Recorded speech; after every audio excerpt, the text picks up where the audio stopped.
Armed Forces Radio invite you to sit back and enjoy another strange story by The Whistler.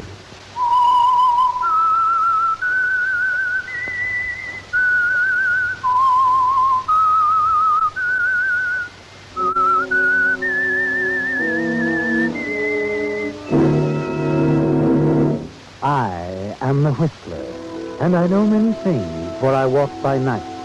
I know many strange tales hidden in the hearts of men and women who have stepped into the shadows. Yes, I know the nameless terrors of which they dare not speak. And now, the Whistler's strange story, The Prosecutor.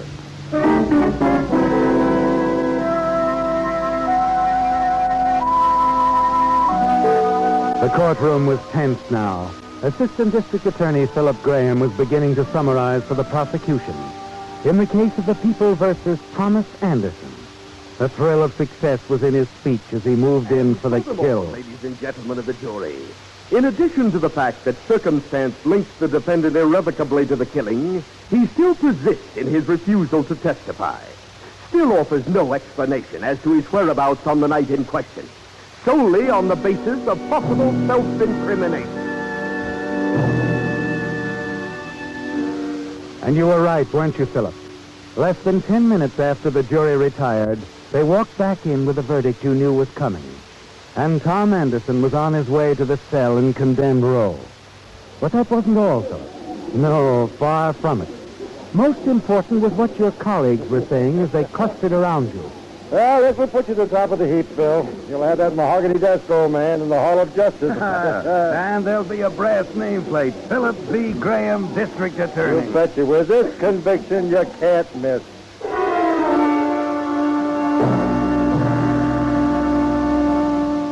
And they were right, weren't they, Philip? The voters made it official 2 weeks later.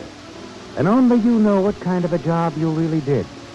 Yes, it isn't easy to convict a man when you know in your heart that he's completely innocent.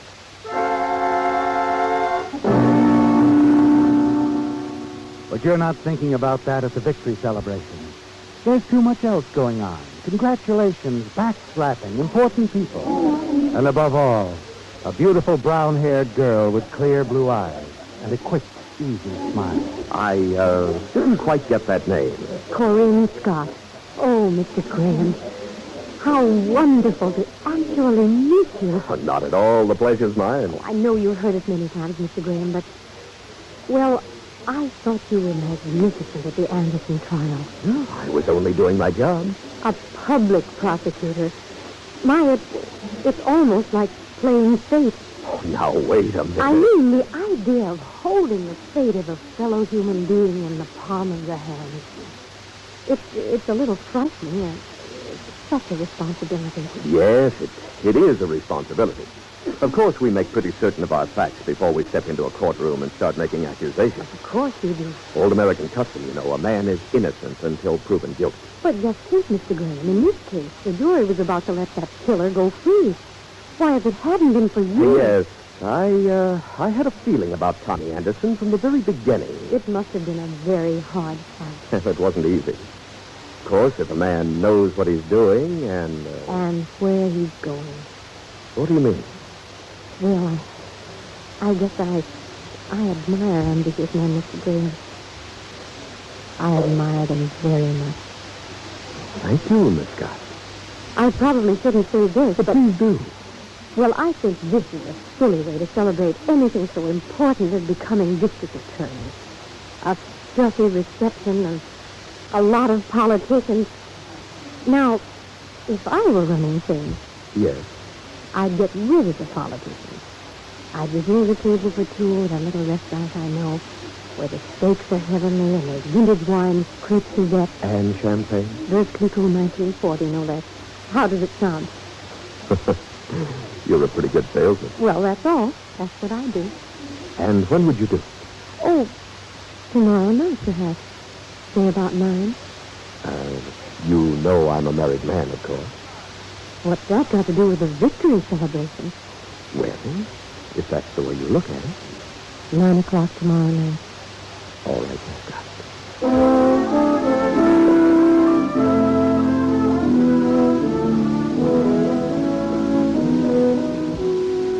Well, Philip, you know it's a foolish thing to do. But there's something in the way she looks up at you and smiles that makes it all sound very reasonable. And you forget about everything else. Your wife, your son David in medical school, his good friend, Professor Bentley, who thinks you're the greatest man who ever lived.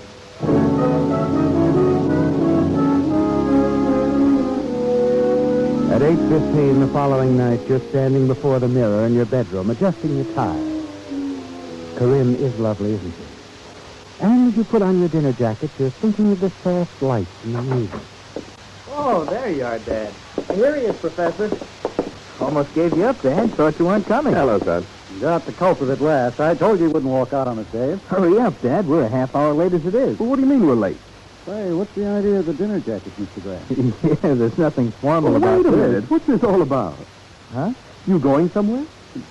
Are we going somewhere? Dad, you didn't forget. Well, forget what? Tonight, you promised you'd go. Promised I'd go where? Don't you remember? The faculty's having a father and son night. Professor Bentley's in charge. Good Lord, I did forget. Oh, I know, Mr. Graham. You're a busy man. Dad, you've never forgotten before. You've come with us every year now. I'm awfully sorry, son. Professor, I just can't make it. What is it? Where are you going? Well, it's a committee dinner, son. Very important. I simply can't get out of it. But, Dad... I said I can't get out of it. Let it go at that, will you? All right, Dad. I'm sorry.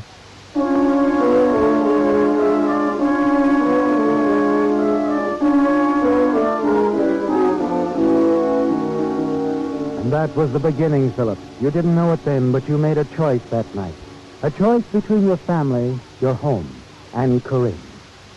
And as you and Corinne continued to meet secretly during the weeks that followed, it began to worry you. Not your family, of course. It was your position, your reputation. Oh, Philip, I think it's wonderful. All you've accomplished. Corinne, there's something You I don't think... have to say it, Philip. I know what you're thinking. Do you? You're wondering when I'm going to tell you I want out. When I'm going to tire of loving a man I can never be seen with. Corinne, dear, Isn't that it? frankly, yes. Please don't think about it anymore. I don't want to break up your home. I never will, darling. Because it would hurt the very thing I admire you for most of all. Your career. That's all.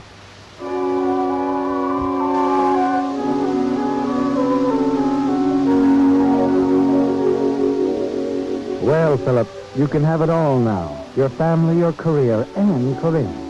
She's right, isn't she? The one all-important thing in your life is that nameplate on your desk. Philip B. Graham, District Attorney. And you know now that you'll never have to choose between that and Corinne. And then one night, a few weeks later, you return unexpectedly from a business trip and decide to drop in to see her before going home. As you walk up the steps out of the porch, you hear voices. Disturbing voices. That is just the way I feel about it. You can't tell me everything's over between us. It's got to be over. I can't turn my love off just like that. As you grab the handle of the front door, a rage wells up inside you, gripping your stomach, rising in your throat and bursting in your brain like a shell. Open this door! Corinne! Corinne! Philip, why did you come here? Never mind that.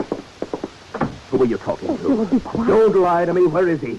Philip. Tell me I heard someone in here. Where's he hiding? Oh, please, Philip, listen. Get out of my way! You step past her. The closet door is partly open.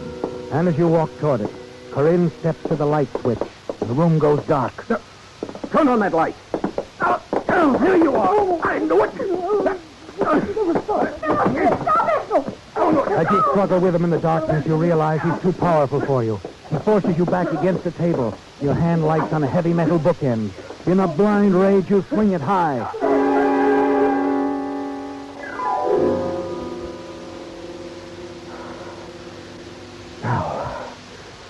Now you'd better turn on the lights, Corinne. Philip. Hurry up. All right. Good Lord. Oh, Philip, why did you do it? He didn't mean anything to me. Nothing at all. He came here because he found out about us. He wanted me to stay away from you. I'll get some water quickly. It's no use. He's dead. Oh, no. You killed Professor Bentley, your son's best friend.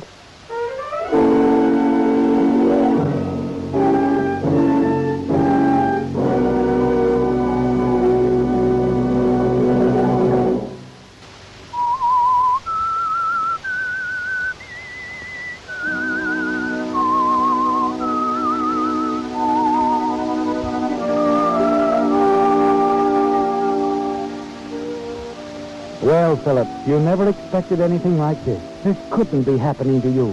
It's all so horrible, so fantastic. For weeks now, your association with Corinne Scott has seemed so completely wonderful.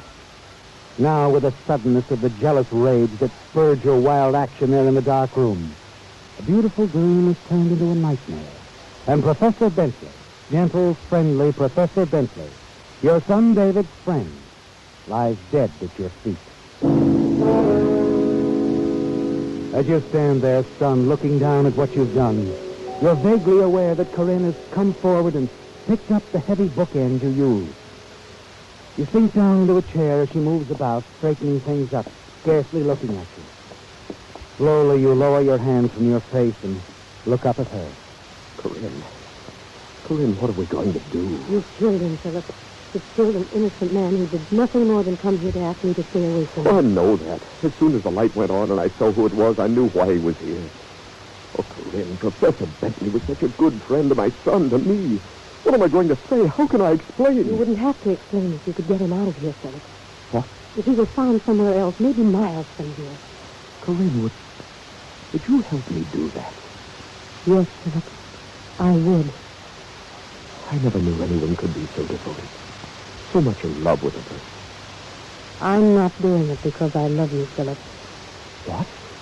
Because I don't. I never have. Corinne, what are you talking about? I loathe you, Philip. I despise you and everything you've ever stood for. Have you lost your mind? Oh, the man of stone is crumbling. What's the matter, Philip? You're shaking. Shaking like a man in the death house. You're scared and bewildered, just like Tommy Anderson up there in the state penitentiary. Anderson? Tommy Anderson? What do you know about him? I know that he was innocent, Philip. And so do you. I know that you put him where he is in condemned row because it made you district attorney. I don't know what you're saying. But I don't see what it has to do with It has this. everything to do with it, Philip. Everything in the world. Because that's what Tommy Anderson means to me. What? I knew you'd be surprised. You see, Philip, you're not the prosecutor on the case anymore. I am. You mean you planned this? You got the professor No, here? not the professor. I had nothing to do with his coming here. I simply intended to involve you in a scandal, Philip. Or rather, a threatened scandal. And Then I was going to give you a choice. A choice of being ruined through disgrace. or of telling the truth about Tommy Anderson. Right? Exactly. Now you have two alternatives, Philip. You can either free Tommy or stand trial for murder. But it's impossible. I can't go back on what I've said about Anderson, not without... Not without admitting you produced false evidence against him. I'd be thrown out of office in 24 hours. Is that worse than the gas chamber? Is that the choice you're giving me, Corinne? That's it, Philip. You haven't long to make up your mind. The neighbors should be coming home any minute now. They might get curious if they saw a body being But don't carried talk out. about it. I'll do what you say, Corinne. Where's Professor Bentley's car? He said he parked in the next block. He didn't want to be seen. I'll go get it. I'll go with you. You don't have to. I'll come back. I'm sure you'll come back. Because, you see, while I was cleaning up around here, I hid that bookend. The one with your fingerprints all over it. Not missing a bit, I can't afford to. Tommy Anderson's life depends on it. Shall we go?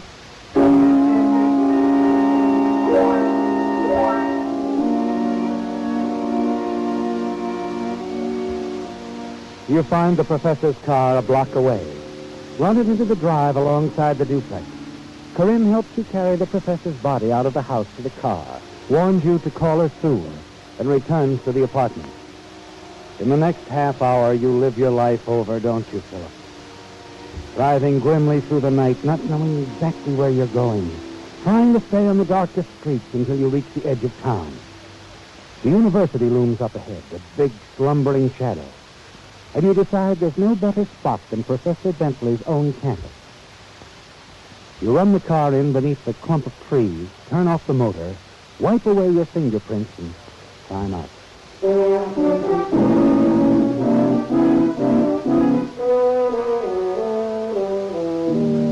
Some distance from the campus, you swing onto a trolley car and get off 20 minutes later and walk the few blocks to your home.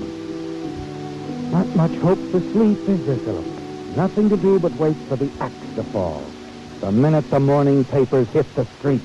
X-ray paper, X-ray university, Professor Swain, X-ray.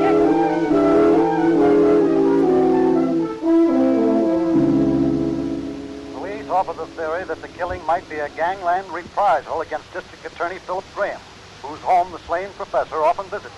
Recent efforts by the Graham regime to rid the city of gangster domination are known to have caused threatening talk in many quarters, a City Hall spokesman said today. While Graham himself could not be reached concerning...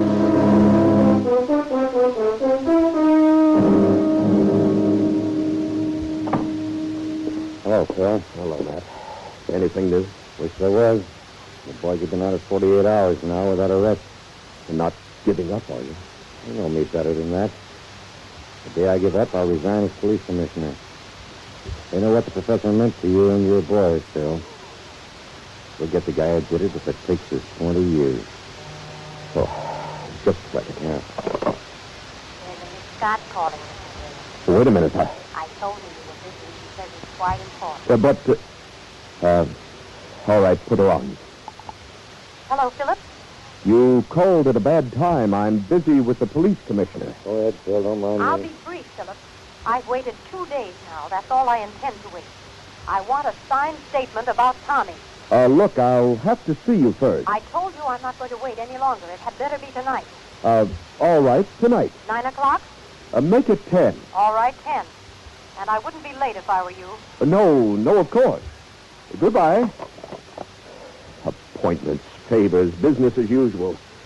What do they think I am, anyway? Tough on you, I know, Phil.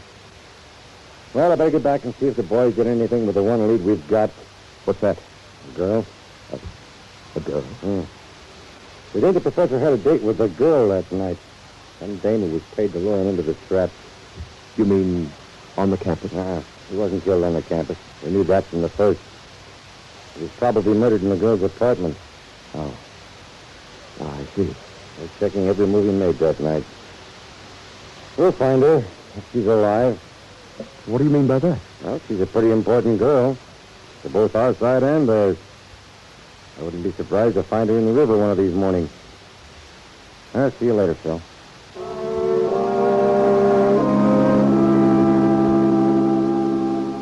And you're thinking about the girl as he talks to you, aren't you, Philip? Of what she told you that terrible night in her living room. That you have two alternatives, Philip. You can either flee Tommy or stand trial for murder. But there's another choice now, isn't there? Yes, it's been done before. The usual disappearance of the key witness with all the gangster trimmings. They'll never question it for a moment. At 5 minutes of 10, as you walk onto the porch of Corinne's house for the first time since the murder, you've made a terrific decision. You're going to kill her. Well, you're right on time, Philip. I'm always on time. Well, it won't take long. I didn't quite understand what you meant this afternoon about discussing it. There's nothing to discuss. I wanted a signed affidavit that you sent Tommy Anderson up on manufactured evidence. I'll be only too happy to walk out of your life. It's very simple. It's not that simple, Corinne. I want that bookend, for one thing. Naturally. What about your signed statement? Here you are. I wrote it at the office this afternoon. It's all there. It certainly is. What about the bookend? Just a minute. I'm enjoying this. You know, Philip, I'd never believe you could be so frank. Where is it? It's there on the table in plain sight. You didn't hide it. Not that one. I hid the mate to it, Philip, very conveniently, just in case you decided to steal it. In a drawer under a pile of papers where I knew you'd find it. You could never tell them apart without a microscope, of course. Fingerprints are hard to see. So? You... Oh, wait a minute. You can't get away with...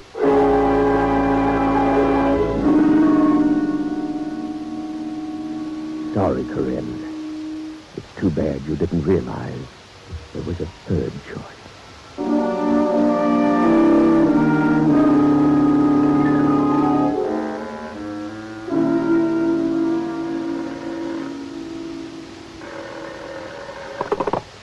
Graham speaking. Bill, there's a big break in the Bentley case.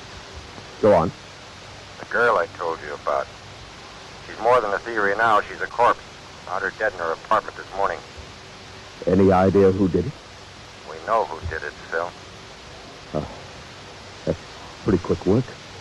You want me to send a car for you? For me? I'm afraid so. Where are you? In her apartment. We got the suspect here with us. Oh, you have him there? That's right. For sure, Matt. Send the car. I'll be right over.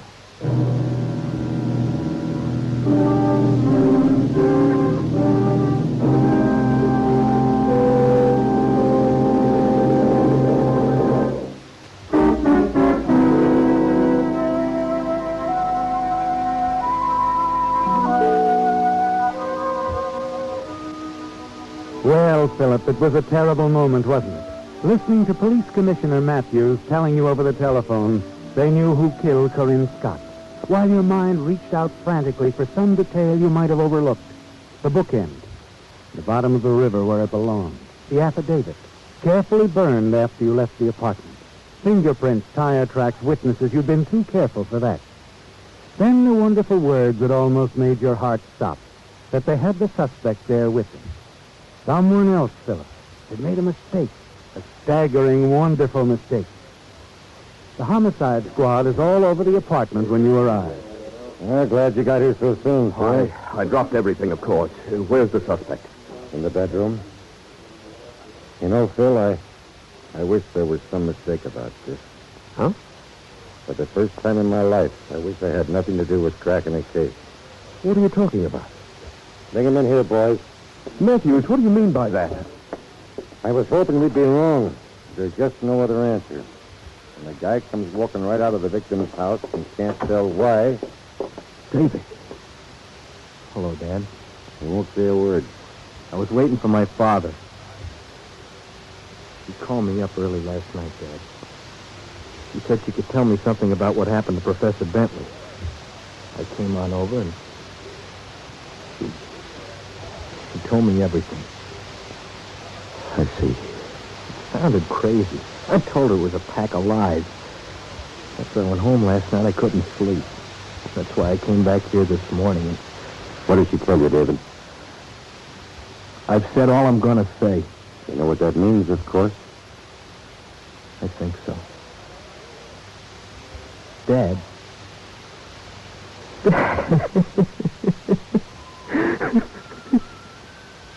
Matt. Yes, Phil? You'd better get a stenographer. I've got a story to tell you. A story that begins with Tommy Anderson and ends right here.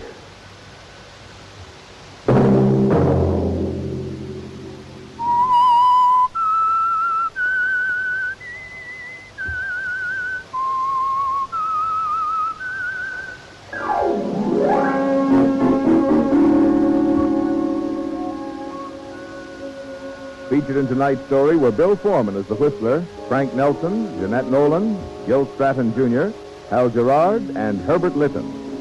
The Whistler was directed by George W. Allen, with story by Joel Malone, music by Wilbur Hatch, and was transmitted overseas by the Armed Forces Radio Service. The Whistler was entirely fictional, and all characters portrayed on The Whistler are also fictional. Any similarity of names or resemblance to persons living or dead is purely coincidental.